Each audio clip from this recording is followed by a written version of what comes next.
So the Reggae Boys head coach Steve McLaren has selected his squad after the watch list was released. He has selected his squad from the watch list, and the official squad has now been announced. Yes, I understand this. This video is a little bit on the late side of things, but I don't know, sir. We still have to get our little bit of input on the matter.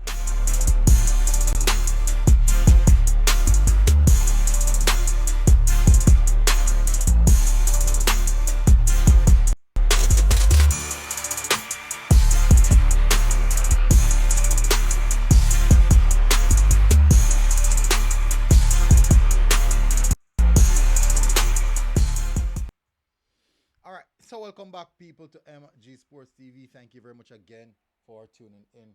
I really appreciate it. Hopefully, you guys are doing good. Me have to fix the mic, the camera. See there? No, I'm out of frame. Anyways, hopefully, you guys are doing good and everything is okay. This has been pretty much a dull period where Reggae Boys football content is concerned.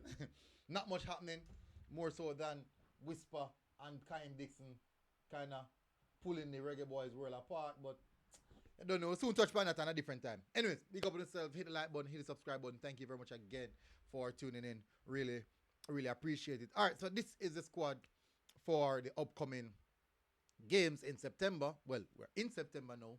The year basically done. School season start. Schoolboy football season start. Not doing a video upon that as yet. We'll do in short order. So, as we said, people, big up on yourself. Smash the like button. Hit the subscribe button. Thank you very much again for tuning in. All right, so this is the squad. Quite a top-heavy squad, I would rather say. At least this time around, where numbers are concerned, the midfield looks so bad. Where numbers are concerned, quality, that's a different conversation. All right, so we already see Shaquan Davis. Quite interesting to see Shaquan Davis. I know he's a part of the setup, but I haven't seen Shaquan Davis playing much so far in the Jamaica Premier League season. But hopefully that he's still in top shape. Andrea Blake is out due to injury. We expected that the list will look like this. Quite a lot of key players out due to injuries. That's how it is. Jamal Wade steps in. Tafari Chambers also steps in. Defenders, Dexter Lembikisa, back with Wolves U21 squad. Kyle Duncan. No, when the squad was announced, I couldn't give you much information on Kyle Duncan. Not at all. But I can definitely say now that after watching a couple clips where we still can't categorically say yes, is this or that type of player. No. But I can definitely say for now it is pending. Let's see what he has to offer. I'm not saying that he's a bad player, I didn't say that. I made that clear. But an interesting selection. Didn't know much about him at all. And interested to see Steve McLaren bringing him in. So Damian Lowe back with us again. Richard King, Ethan Pinnock. Richard King played yesterday. It was yesterday? Yeah, yesterday. Came on in the 27th minute, I think. Ethan Pinnock still having issues at Brentford. Not sure what the problem is. Hopefully he regains back his position as a permanent centre back for Brentford. Mason Holgate, not seen much of him so far as well in the Qatar League. Amar Bell, who now moved to left centre back, not a left back again, and Greg Lay. Now, from what we've all heard so far, Webster is back with his squad. Webster is with his squad, playing left back. He's gonna slot in. He's not playing left back at the club. That is that. So he will slot in. When me they expect this year? Yeah. So Webster joined the squad, and also Jamal Tope. So interesting to see what happened. So that's where the defenders are concerned. Midfielders, Isaac Aiden, who I think would be pivotal. Fortunately, he's now playing at Portsmouth, so that's a good look. Ian Frey, John Russell, Casey Palmer, Keroy Anderson, Jashan Anglin, and Kevin Lambert. So where midfielder are concerned, you can see the coach went for some very physical and aggressive central midfielders, defensive midfielders at that. Isaac Aiden, defensive midfielder. Kerry Anderson, basically box to box. Casey Palmer, number 8. Anglin, defensive midfielder. Lambert, defensive midfielder. So, and Ian Frey, defensive midfielder. Basically, fullback, but defensive, also not the defensive midfield slot. quite interesting. Haven't really seen him play in a long while in defensive midfield, but guess he's an option. I guess he's an option. Forward, so you can see the coach went for a very rigid midfield. Forward line, we have Kaim Dixon, Demar Gray. I think Dixon's doing good. Demar Gray is also doing really good where that is concerned. Tyrese Campbell doing well as well. Also, Werner Brown was opted to make the move to Europe this summer, but that didn't work out. So he's back at Mount Pleasant. Bailey Kadamateri, another addition, centre forward, a position that we are short in, especially the fact that Mikel Antonio, Shaman Nicholson playing but not necessarily scoring. Mikel Antonio not really playing. So Bailey Kadamateri come in now. He's playing and also score a goal recently. So at least goal is coming from Bailey Kadamateri. So that's how the composition of the team sets up. Now, during the squad announcement, there was so much questions asked about players who are absent. So much question. Madazil injured. First of all, Madazil is injured. Question also is Mikel Antonio. Why are we seeing Mikel Antonio in the squad? Knowing what's the situation surrounding Mikel Antonio? Now, from what I'm hearing from the coach is that he really wants Mikel Antonio to be a part of what he's doing. Slash probably play a coach kind of slash moral type of thing.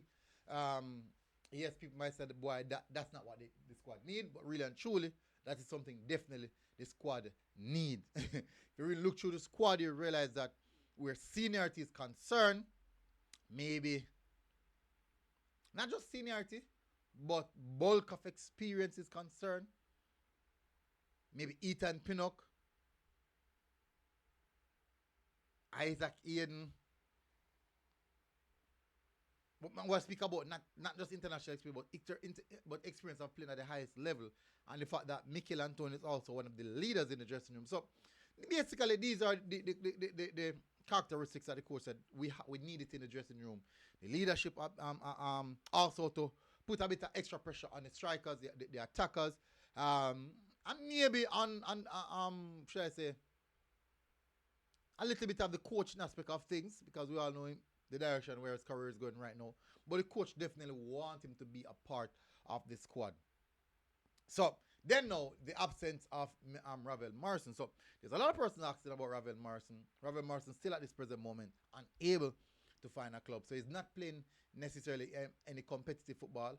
So that's the difference with Mikel Antonio and Ravel Morrison. At least Ravel Morrison out there searching. Well, both are searching. Mikel Antonio did play a few youth setup football games. Not necessarily the highest level, but at least it shows that he's coming back. But the thing is, where Ravel Morrison is concerned, is the quality that Ravel Morrison have. A lot of people or supporters will consistently cry out for Ravel Morrison. Unfortunately, those cries are more so of what they saw of him and not necessarily what's happening right now. So at this present moment, he's still searching to find a club, and the coach can't give a definite reason why Ravel Morrison should make it in the squad over the other players. More so, the fans will say his quality alone should supersede everyone else in the middle of the park, in which I don't agree with, definitely, because I think the most important part of our midfield is actually this defensive midfield third. And if you realize, the squad, the midfielders, the aspect of the squad where the midfielder is concerned is mostly defensive midfielders stacking the squad. But people will still ask the question, why no Ravel Morrison? Now, the big question of the day is Mason Greenwood. Now, I would assume that most persons would have already understand or hear what's happening surrounding Mason Greenwood acquiring the Jamaican passport and also the commitment factor.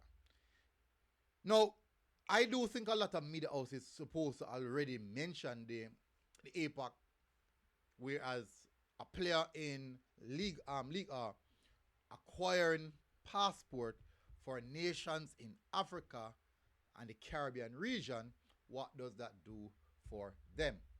Now, for every club in La Liga, and my apologies, in Ligue A, they have the APAC rule where these slots would associated with the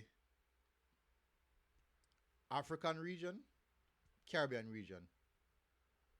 Now, with these slots, once you fall into these slots, it makes you become an homegrown player. African region, Caribbean region. Now, based on the fact that in Mason Greenwood, acquiring one of these slots, it allows, or should I say, frees up an additional space for another European player, for another transfer to come in the European spots. Because normally these spots, the Caribbean and the African spots, you don't get a lot of players in these spots, which means that those spots are normally vacant. Now, it's a treaty between the French and the Caribbean and also the African countries. Why? Back in the days, let me put it now.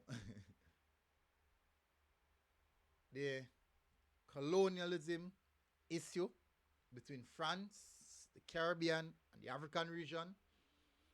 This is some sense of them paying back or giving back to allow these persons to come into their country and be recognized as citizens under the fact that they'll have these documentation. Now, where Mason Green is concerned, it's a win-win. Because if Jamaica should qualify for the World Cup, he already has his Jamaican passport, which gives him the freedom or the privilege to join the team to partake in the World Cup. As it stands at this present moment, there's no evidence to state that he wants to play now.